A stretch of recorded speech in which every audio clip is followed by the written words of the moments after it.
me and Jaden are going to make some homemade goat milk soap. Yep. This is something that we have made for several years, and we're going to share with you the process of how to do it. First, I want to show you this book that I highly recommend. It's called The Complete Soapmaker. It has tips, techniques, repairs, and all kinds of recipes. This is the book where I kind of learned how to make soap, and how I kind of pulled different recipes and created my own recipe based on the ingredients that I liked and what worked. So this old, good but handy book to have. You can get it off of Amazon. I don't know where else you could get it from. So recommend this.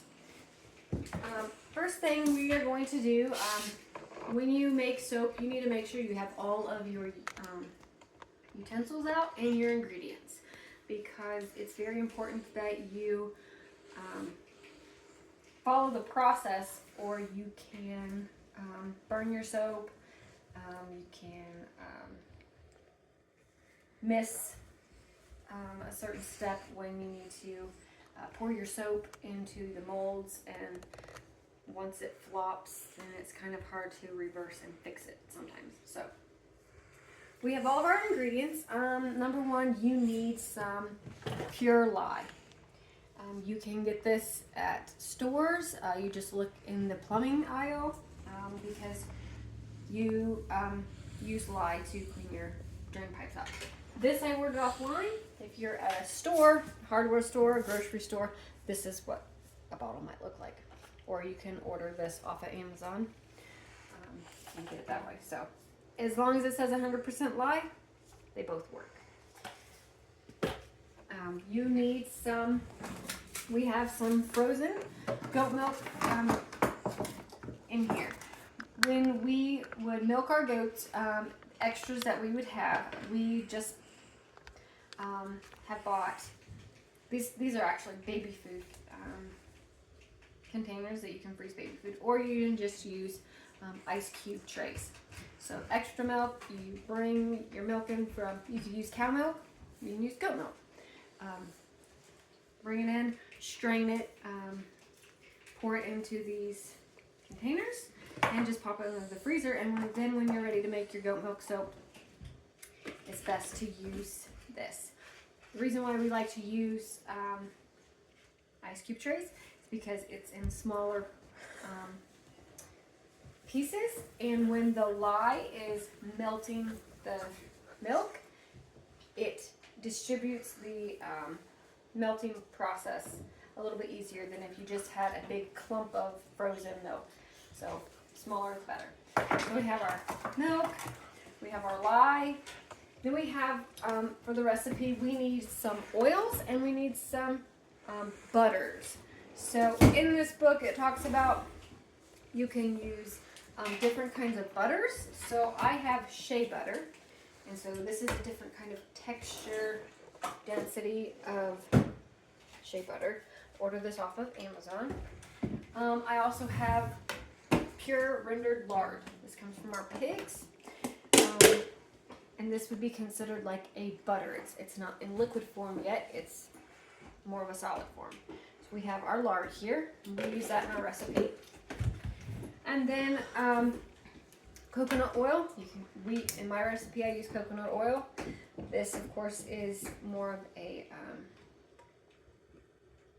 solid form, and it gets melted down. What I have today is I have some castor oil.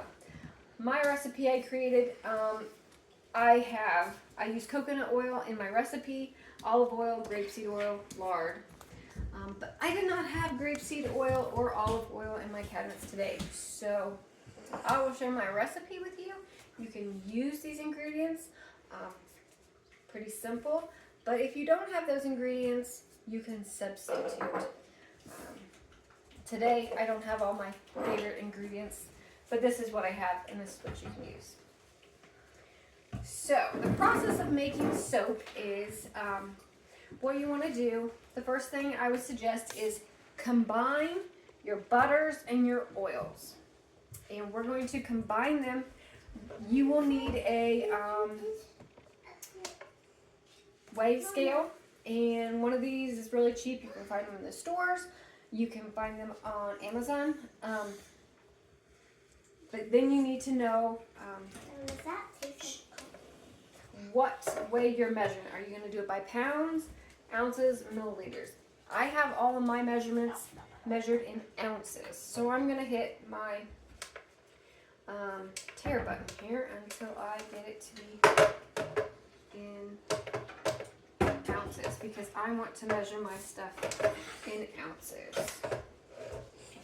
Okay, so I am going to take my pot, because we have to heat and melt down our oils and butters.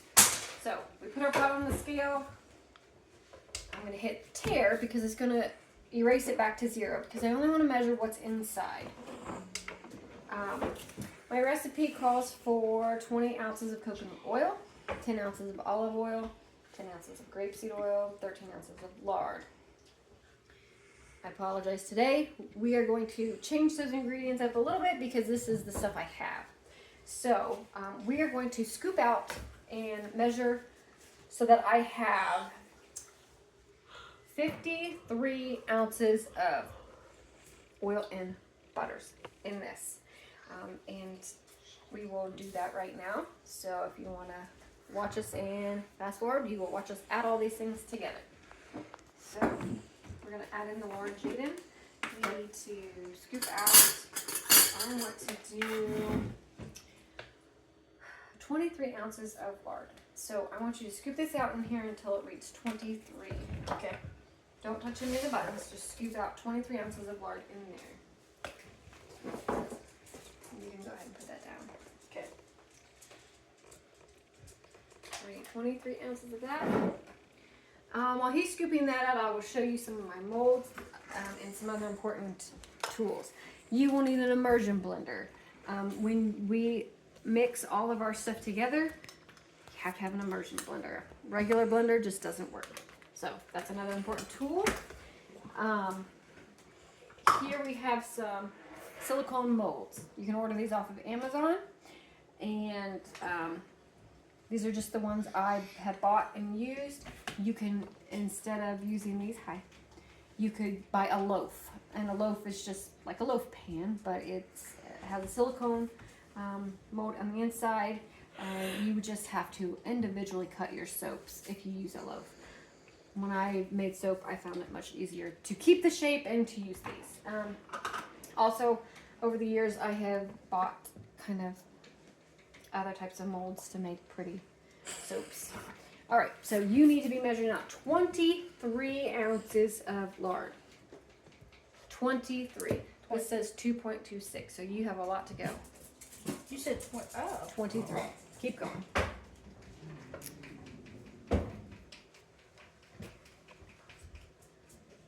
Okay, so now we have all of our butters and oils in our pan. We're going to put our pan on the stove, and we're going to melt them down until they have all become liquefied and mixed. You can use a stovetop, or you can put your ingredients into a container and put them in the microwave, whichever you prefer. But you have to mix your oils and butters, and we'll come back and show you the next step. Okay, so now that our butters and oils are melted together, we're just going to kind of let that sit and stay at that kind of temperature. So the next thing is you can use gloves if you are worried about getting stung by the lye. I prefer that, or wear long sleeves, but we've been doing this for a while, so we kind of know how to handle it. Another tidbit is, so when making soap, you can add oil, or you could add oatmeal, but for the first time, you might just want to keep it very simple. So let me tell you something a little bit about oils. So if you don't know anything about essential oils, there are different kinds. There are essential oils, and there are fragrance oils. So on this is a fragrance oil. This is not one that really has any properties that are beneficial to your skin. It's more or less just so it smells good. So this is one that it's just going to smell good, but you need to be cautious if you have skin sensitivity issues. You might want to stay away from fragrance oils because they could burn. This is doTERRA. This and Plant Therapy are like one. So doTERRA, Plant Therapy, and Young Living are the top 3 that I know of that are pure oils. So they're not synthetic. Rosemary. So this is an essential oil. So rosemary has some benefits to your skin. And this is doTERRA. This one is Plant Therapy. Like I said, it's another true essential oil. This is a little bit more affordable. doTERRA is a little bit more expensive. Just my own personal opinion. So you want to have these ready to out with your ingredients, so you're ready to grab them. All right, so he's still mixing. What we need to do next is measure our lye and measure our milk. So I'm going to put my bowl up here, and I'm going to measure my milk first. And I need 18 ounces of goat milk. So I'm just going to pop these out, put them in my bowl. Here I have 9. Normally it takes about 2. And here we have 18. A little bit over, but that's okay. So my goat milk is in here. Now I am going to take this off, and I am going to make it go down to 0, and I'm going to measure out my lye. And I need 9 ounces of lye. I'm going to be really careful. Go up to 0. I'm going to measure off my 9 ounces of lye. Be very careful with this. It does burn and sting if it comes in contact with your body. Don't suggest little ones helping you with this process at all.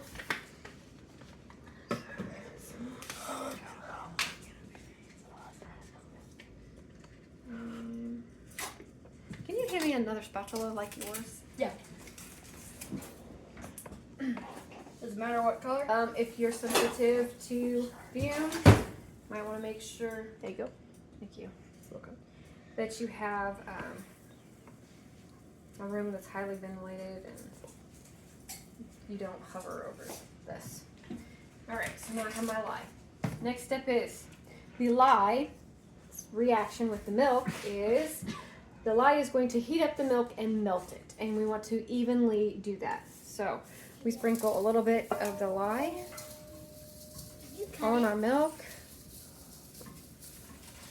And we start mixing it around. As this is combining, it is going to melt the milk.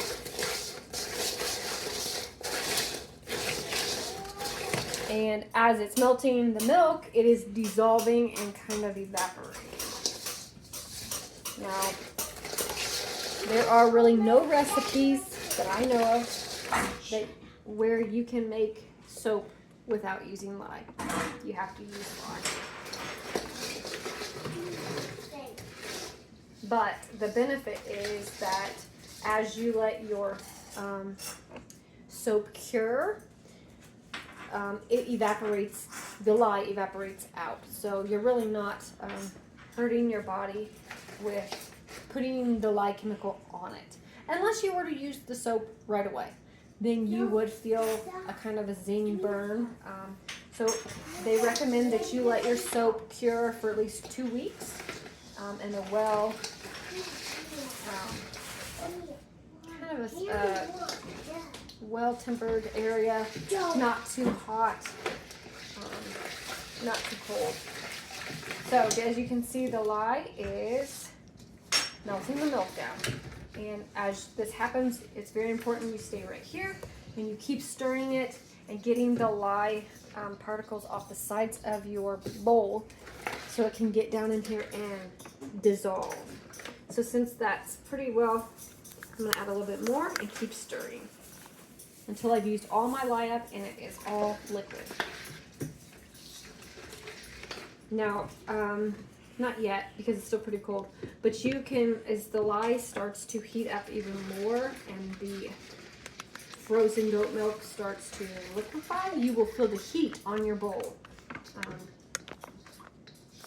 Very important to use stainless steel like this.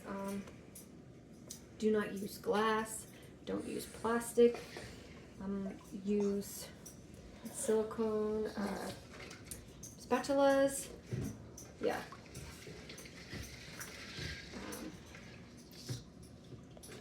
This is just a cheap bowl I found at a Goodwill, and it seems to work perfectly. I don't think this is a metal bowl. It's not. It's probably stainless steel. Yeah. You could use ceramic, but ceramic holds heat, and really with making soap, you don't want to hold the heat in. It's a balance of getting both ingredients mixed and maintaining a certain texture and temperature, and then transferring it to your molds. We're still mixing and melting ours. Now I'm going to add a little bit more just to finish it out. Get that out of the way, and let's keep mixing until it's all the way melted. Keep scraping the sides until all of it is down. Now, once your milk starts turning orange, that means it's burning and scorching. Things are moving very fast at that point, and you really don't want that to happen. So, it does happen from time to time, and that's okay. You'll just learn how to, you'll just find your flow with making soap, I guess. That's what I'm saying. When I started making soap, I had lots of mess ups, and then finally found a recipe that works, and just kind of what I do and what I don't do. So we're almost completely melted. Jaden's keeping the stuff stirred. Make sure it's not, we've turned the heat off, so that way it's not boiling. We want that to kind of stay at that temperature. All right, the next thing we want to make sure that we have ready and prepared is your immersion blender, okay? Because that is what you're going to be using next. It's right here. Almost done. Once this is completely dissolved, there are no more frozen clumps, and I know that my sides are scraped down.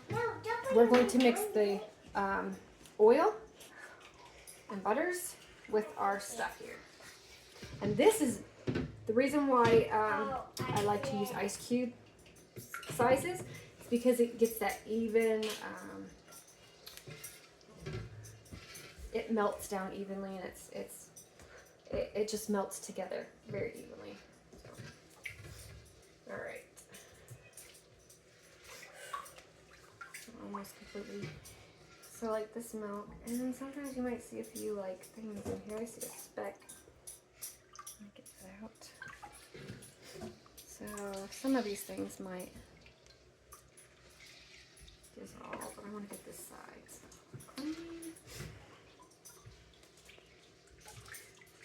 Over here by my molds, I have a scoop, a measuring cup scoop. You'll want to have that ready, or some kind of scoop where you can, once your soap is ready to be poured into the molds, you're ready to just start putting it in there. Alright, so basically this is pretty much melted down. So what I'm going to do is, now that you're done, Jaden, just put your spatula to the side. And I'm going to mix our liquid oils and butters with our milk. Alright, now this is a process of finding your groove with this. You want to slowly start mixing.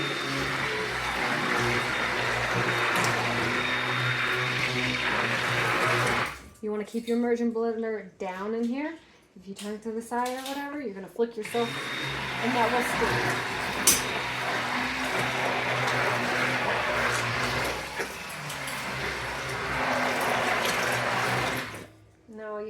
also use your spatula here and scrape the sides down and give it a good stir.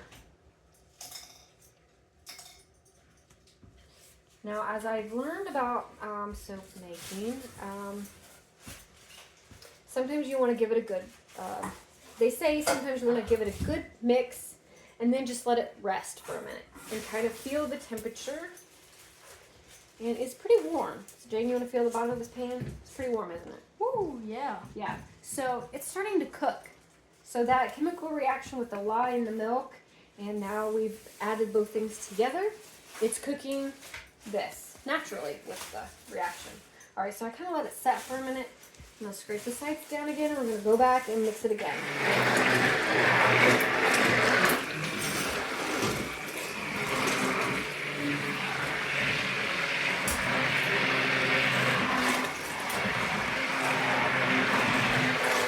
I'm going to let it rest. So what are we looking for? When do you know to mix, or I'm sorry, when do you know to pour your soap into the molds? Well, they call it trace. Trace, you're looking for trace with your mixture here. Trace is the like texture of pudding. So this is pretty thin still. So we want to keep mixing, and we are looking for trace. So that chemical reaction that's happening and it's heating this up, it's cooking the soap for us, and it's going to thicken it. So I'm gonna mix it again, and then I'm gonna add in my essential oil and mix that in again as well.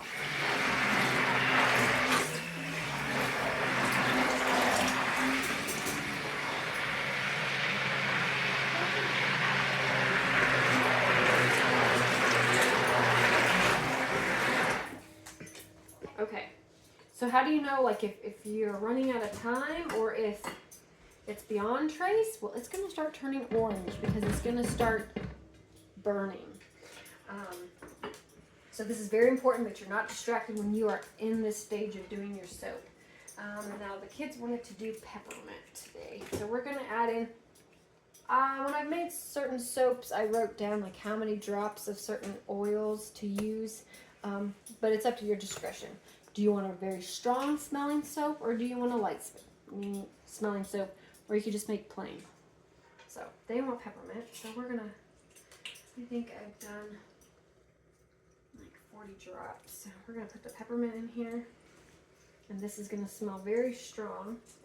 At this point, when you're ready to put in your essential oil, if you are wanting to add, say, oatmeal, or maybe an herb, some flakes of herbs, or I've made coffee soap. So if you want to add in coffee grinds, this point you would want to add it because you don't want to wait till the very last, unless you're just wanting to put it on the top of the soap after you've poured it. Okay, I'm going to give this a stir on the sides. If you can see, it's still this pretty yellowish color. Now it's yellow because of some of the ingredients we used. The shea butter is kind of what has caused it to be yellow. If you were to just use oils and butters that were white, it would kind of be a white soap. If you were to just use like lard and lye, or lard and like say grapeseed oil, which grapeseed oil is kind of tinted green, you would kind of have a different color. If you want to add in coloring to make your soap colored, I'm pretty sure at this point at the end of the process is when you would kind of add that color in. But we try to do dye-free, more natural stuff. All right, so I've got them mixed in. I'm going to start blending it.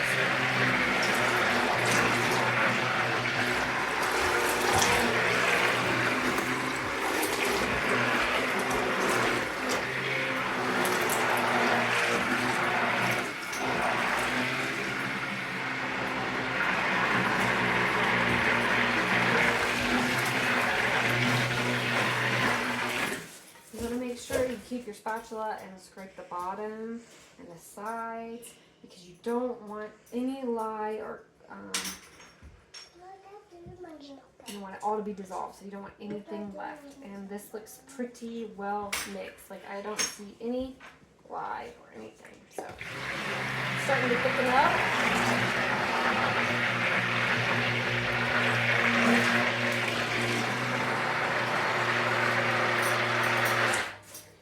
it's starting to get a little bit more thick.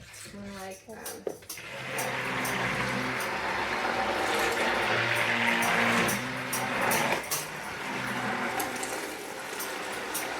can see here it's getting to be more pudding-like.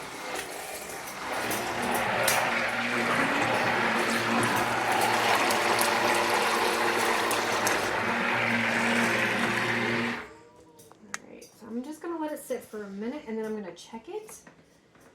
And then we're probably going to be ready to pour it into the molds. So, Jaden, you feel it? Is it pretty hot still? Yeah. Yeah. All right. So this is a very important part. You want to be careful when pouring it into your molds. All right. Let's let him sit for a minute. I got my molds ready. So we're gonna go ahead and pour them into molds. It takes 24 hours plus for the soap to set up. So you wanna, once you pour your molds, you need to have them in a place where they can sit there at least 24 hours. With no drafts. If you have a fan or it's windy or really hot, that's not good because it'll change the color of the soap. And the wind will, the air will. And of course, then the heat will cause it to not set up as fast. All right, so I am carefully taking this and we're going to pour it in here like this. And it's creating our lovely soap molds. Once you get everything poured in, like I said, if you want to get fancy with it and you want to put like little sprinkles of herbs on top, you can do that. Some people like to create swirls and designs on top. We've done that before. You can do that. Once it kind of sets up a little bit more, you could do the swirls. Right now it's still in the first stage of trace, which is thickening up like a thick pudding. So we're going to pour all this out. And it's important to try to get as many bubbles out. You really don't want any air in your soap.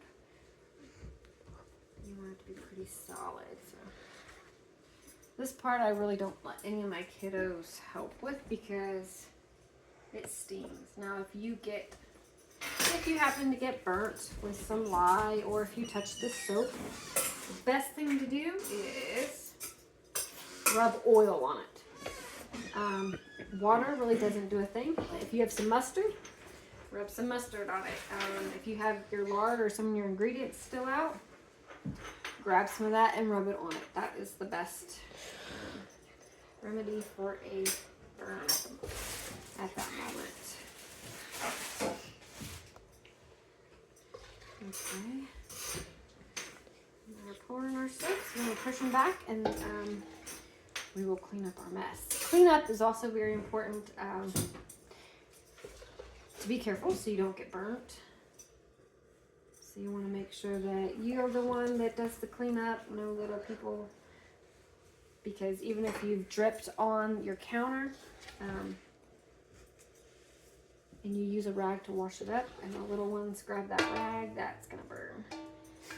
Okay, I am going to, we don't need that one, I'm going to set this aside, grab this pan and put some in here. Like this. Whoop. And see, this isn't at 100% trace, it's not super thick, but I know that it'll still set up. And I'd rather get it in there right now than wait. So we just get it all out. And as you can see, our lye and milk mixture has mixed perfectly with our butters and our oils. So I'm going to put all my stuff in here. And we'll have to wash that up. I'm going to put my soap molds back here, away from little hands. set up, and then we will show you the finished product. Hi, we're back, and it's been 24 hours since we've made our soap. And so if you want to look over here, we've just left them alone on the counter, and they pop out really easily out of these silicone molds, and so you have a nice hard piece of soap. That recipe made 18 bars of soap, so that'll go a long way. It's pretty cost efficient and very easy to make. We will take these out and we'll put them on a shelf and let them cure for a couple weeks, so that way the lye has evaporated and it won't steam. One of the things that you can look up, and I recommend that you look up, is what kind of benefits different oils and what kind of benefits different butters have for your skin. Because if you have dry skin, and you have dry skin, then you're going to want a soap and use oils and butters that are good and very packed with moisturizing elements. You also want to excuse me, have a good lather. So when a good lather is when you put this underwater and you scrub it around, it has a good bubbles. So you want that too. I will post in the comments a website link for the benefits of different oils and butters, because if you have oily skin, you kind of want to have a soap that's not as thick with a lot of moisture and clog up your pores. So anyways, this is our soap. There's not a lot of bubbles in it, and it didn't get a lot of air on it, so it's not ashy. It doesn't have like a white film on it. So these make great gifts, but also it's great to have lots of soap on hand. You can use this for your whole body soap. You can use it for hand soap. There are recipes where you can make shampoo soap bars. So in that book I mentioned, there are other recipes too if you get a chance. So we'll take these down to our basement and we'll put them on our shelf, and they'll cure, and then we will use them in a week or so.